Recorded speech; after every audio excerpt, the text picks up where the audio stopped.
Raising a bilingual child when you're a monolingual speaker is not impossible, but it's also not easy. Luckily, in this day and age, there are so many resources out there that it makes this process a little bit more attainable.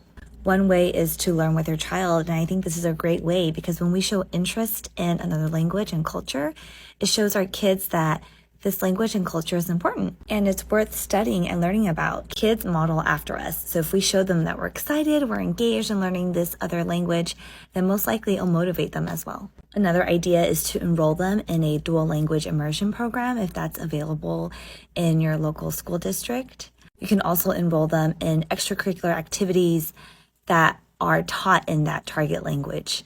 There are also a lot of options online now for kids' classes. I was looking into some Spanish classes for my daughter, and although online is not the most ideal, if you can't find any in-person local classes, something is better than nothing. Another tip is to join Facebook groups or just community groups online that have like-minded parents who want to raise bilingual children.